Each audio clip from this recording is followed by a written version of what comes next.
MPTC ZPTC ఎన్నికల్లో పోటీకి సంబంధించి స్థానిక పరిస్థితులను బట్టి నిర్ణయం తీసుకోమని అధిష్టానం చెప్పిందని, ఏడాదికి పైగా ఎన్నికలు కొనసాగుతుండడం దురదృష్టకరమని టీడీపీ పొలిట్ బ్యూరో సభ్యులు అశోక్ గజపతిరాజు అన్నారు. ఏకగ్రీవాలపై వ్యతిరేకత వచ్చిందని, అయినా ఎన్నికలు ఆగిన చోట నుంచే కొనసాగిస్తున్నారని అన్నారు. ఈ మేరకు ఎన్నికలపై ఆయన ఓ వీడియో విడుదల చేశారు. బరిలో ఉన్న టీడీపీ అభ్యర్థులు పోటీ చేయడంపై స్థానిక క్యాడర్ అభిప్రాయాన్ని తీసుకోవాల్సి ఉందని, పొలిట్ బ్యూరో సమావేశానికి తాను గైర్హాజరు కాలేదని, జూమ్ మీటింగ్ లో జాయిన్ కాలేదు అంతేనని అన్నారు. టీడీపీ ఒక సిద్ధాంతంతో పనిచేస్తున్న రాజకీయ పార్టీ. నిజమైన కార్యకర్తలకు కొన్ని ఇబ్బందులు తప్పవని వ్యాఖ్యానించారు. అయితే ఇది గమ్మత్తైన విషయం ఏంటంటే, మొదటిసారి ఇలాగ అవ్వడం, ఎలక్షన్ ప్రాసెస్ స్టార్ట్ అయ్యేటప్పటి నుంచి ఇది ఒక సంవత్సరం అలాగ నడుస్తూ ఉంది ఈ ఎలక్షన్. అదే ఒక అన్యూజువల్ యాంగిల్.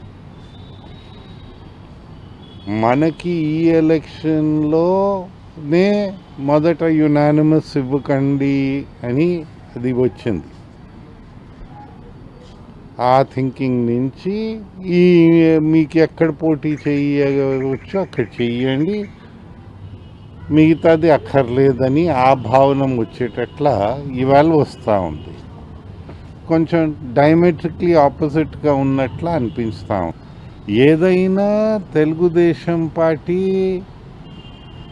ఒక రాజకీయ పార్టీగా, ఒక సిద్ధాంతాల పార్టీగా నిలబడాలనే మా భావన.